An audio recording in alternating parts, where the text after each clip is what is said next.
idealized model is a status source restructure source of repression and rationalize the status quo. When you try to conceive of like things in ideal terms, i.e., like is the standard testing in fact innocent? Like, does it have racist intentions? These forms, these ways of approaching a problem, don't address the status quo and aren't productive for actually moving forward material.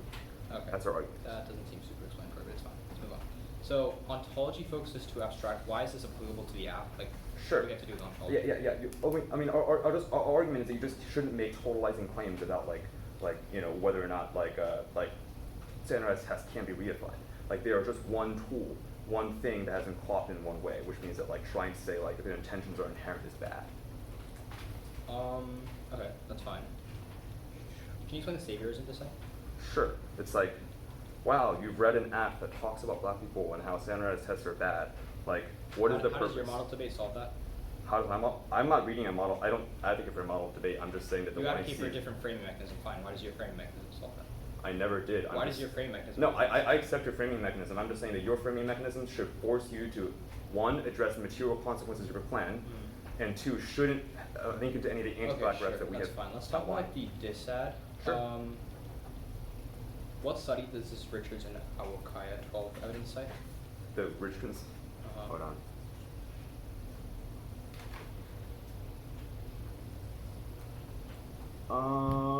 I can pull up the card if you want, but then they're like all PhD researchers, so like I'm assuming that's one of their papers.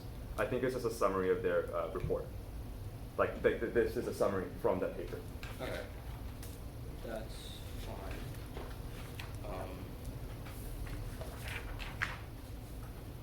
Why is, or actually, you know what? Let's just talk about the first step. Where in the app are we a commitment to diversity? Were you committed to diversity? Sure. Black people are excluded in these tests. They aren't admitted to college because of these structural barriers. Point to a line in the app where we say they aren't admitted to college because of like this. Huh? Seems like we're doing the opposite. No. You're critiquing the history of using standardized tests to block black students from college, right? Our argument is that like that orientation or that focus misses the bigger picture. Okay, I'll start, bro.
missed the order. You already said. I didn't say yet.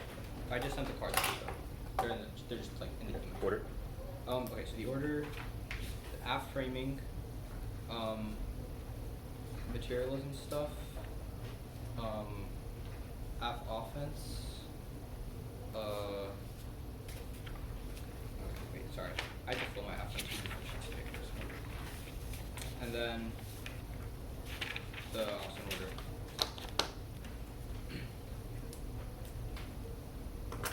Oh, you're addressing the underview, or like the overview? Oh yeah. Oh no, it's too late. It's too late. No, it's like strategic error. I'll address that after I address the framing. Wait, let's just get the speech started. I'll address that after I address the framing. Okay. I had it on my phone. So. Okay. Okay. Is anyone not ready? One half second. Okay. Alright. The role of the ballot is to challenge dominant forms of knowledge production, extent varying content. This is an educational reason to prefer the framework comes first, even if there are arguments about materialism is true. Debate is an educational space tainted by oppressive frames of reference that disguise themselves as neutral, disrupting that by calling out instances of oppression as a prior question to discussing consequences. Now, they have conceded that the resolution itself is a question of ethicality. The app is a criticism of the way tests are used as a tool of segregation. The existence of other tools or other structural inequalities within the system doesn't disprove our criticism. When that tests are bad is sufficient to affirm and anything else is ethical, blackmail that footnotes minority struggles. That means you should reject their materialism arguments. The next framing issue is that all of their materialism arguments are fine, but they presume consequentialism. They haven't justified consequentialism as a normative framework, which means if I want consequentialism is bad and fails, then you should default to our framework. First, consequences haven't happened yet, so we can't predict accurately enough for them to be the basis of a moral action. B, consequences are external to the subject, so they can't be morally culpable for them. C, so consequences are infinitely regressive because they cause infinite other consequences, meaning there's no bounding for when consequences end, so infinite pain and pleasure cancel each other out. D, the universe is infinitely expanding, so there's infinite potential plane in the universe. Now, the one-error theory stuff, they say that theory is a technology of repression. At one point we solved this because we didn't read theory, which means that there's no link to the argument. Second is that theory is just a question of abuse. Obviously, it's a strength of link times size of link question. If you were to read something super abusive in the one, I'd see like a 50 billion a prioris, and obviously I wouldn't be able to respond to that, and I would need things like theory, which means that they're not always a technology of repression. This also turns to performative contradiction because his argument that he makes in the materialism section is about how we should make overarching ontology or epistemology claims, which means that is exactly what he's doing. I'm making the performative contradiction argument. He is saying that theory is always a technology of repression, which links back to his arguments about why we should make things like overarching epistemology claims. Now his the line by line, he says it's a form of engagement, but no, theory can just be used to check abuses. What you say, could we criminalize one and C? No, but we just tell the one and C not to be abusive and not to do like really annoying stuff. They say that it's they said that like we're preempting them, but that's not necessarily a technology. That's not necessarily a technology of repression. Now the overview of the case. The overview of the case. Standardized tests are key to rupture the myth of meritocracy. This is the internal link into all their offense and always because it's a root cause of structural violence.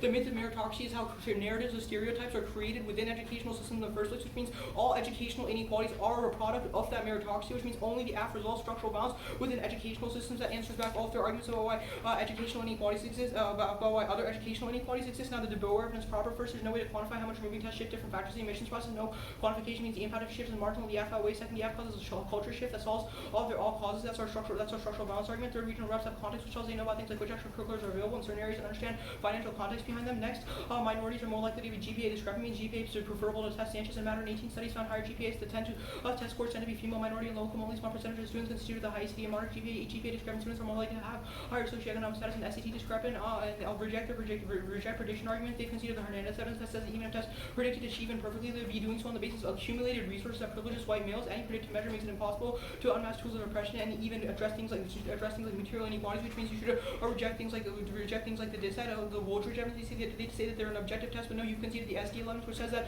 standardized tests are intrinsically not objective because they presume the creation of a standard per particular interest and from some sort of social inclination. Their argument about why funding arguments outweigh, but then we say with your root cause of all structural violence within the educational system, the first DISAT. We linked her in the DISAT. They assume that we are a project of diversity. Nowhere in the affirmative do we talk about why we try and make colleges more diverse. We do not say that the point of the affirmative is not to make colleges more diverse, but rather just to expose structural inequalities within the education system. That's a prerequisite to any other sort of action. We don't take a stance on things like diversity, which means that their argument, doesn't matter. Also, the HBCU funding at DISAT links back to the diversity critique, which impacts back to the performative contradiction because it's a question of creating more like diverse HBCU colleges. They say colleges are a plantation, but we linked her in that because we are step in the right direction. We expose, we expose how bad colleges are, which is sufficient. Now the second is that the HBCU funding is that here's the framing issue. If I find that GPAs are sufficient enough predictor for GPA colleges, then that's enough. We don't need SAT necessarily. Now GPA is a more reliable predictor of college performance. Matter for teen more reliable predictor of these grades rather than SAT scores showing performance in 123,033 colleges. Close to mirror performance in high school students with strong GPA maintains similar GPAs regardless of entrances in for economic growth. America will need to find successful paths to higher education. Hundreds of thousands of additional students. Okay, cool. 4 minutes ago.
Orders and overview.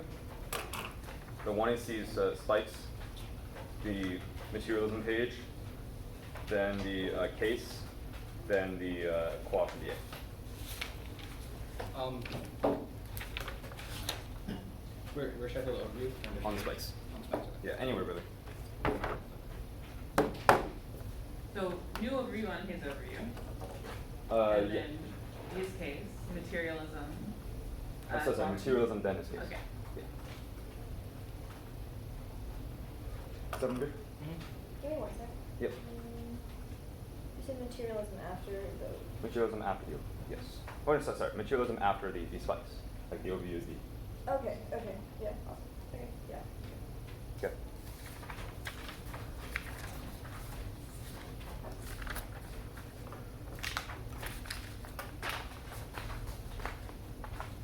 Is everyone good to go?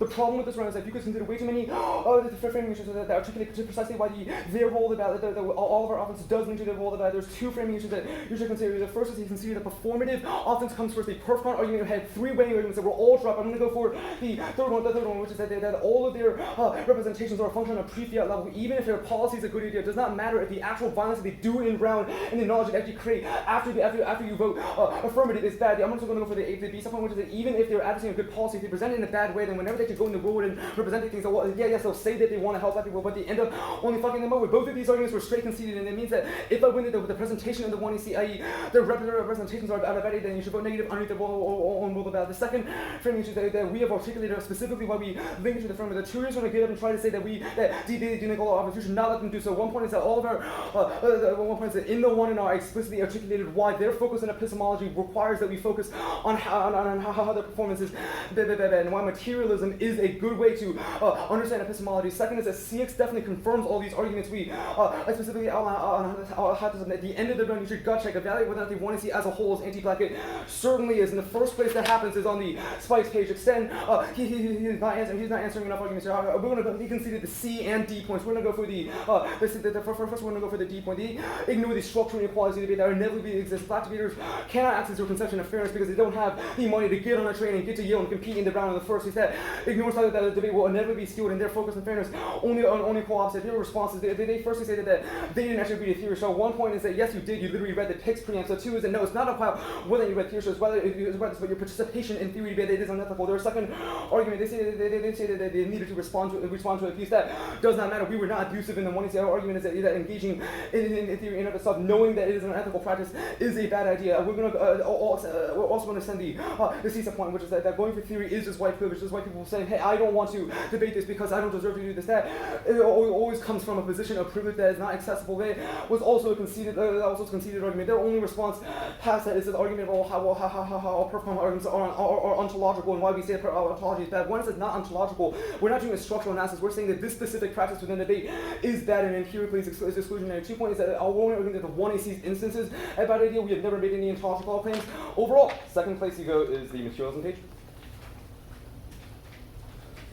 The one AC's abstraction is another voting. Is the second place you can vote. You can see that the Mills evidence requires a focus on specific concrete application. His one articulation why consequences doesn't matter and why none the consequences matter is morally repugnant. It's like a police officer shooting a black person and saying, "Oh, I didn't know that pulling the trigger would lead to that person dying." It only reifies the kind of whiteness and that leads to anti-violence within academia. That was a straight up argument. Their role about extensions do not make sense. They're not responsive to our point, which is that epistemology needs to start at the level of the material before standpoint epistemology. People who are actually oppressed cannot have no choice but to care about materialism to begin with. I also want to go for the saviors in this. That was the fifth point made the materialism page. All it leads to is them saying, "Oh, we have corrected our intentions. Oh, we wanted to do the right thing," but in material reality, they only screwed us over. Black people. That is the problem with focus on intention, which is that it evades responsibility for materiality. The case page now. We will also win that the F is a bad idea. They conceded the Wooldridge evidence. They said that the history of admissions is sorry. Over you want to see? The only way out there what they have with the Schulier is this argument why the myth of meritocracy is the root cause of all these arguments. There's a couple reasons why you shouldn't buy this. They conceded all of a materialism framing. It proves that things like epistemology or broad claims about society are a bad metric for understanding. Rather, you should look at the empirical and what actually happens in practice before trying to make claims about theories. If we prove that the 1AC has historically and empirically been a bad idea, then you should vote negative the Woolridge evidence is precisely that. They conceded that the history of admissions proves that the use of the SAT and ACT has been primarily against anti-blackness and attempts to force white admissions officers to not do their biases. In the 60s, before the 60s, when we didn't have these tests in the first place, black people were excluded from college completely excluded from college. There's always any office that can possibly generate 8 points. That means that they 8 points that are literally excluded from college in the first place. There's not even like a worse chance of admissions. B point is that how it affects a much greater scale, since even if some people can't go to, even if some people don't make the cut in the vote, the affirmative, the entire colleges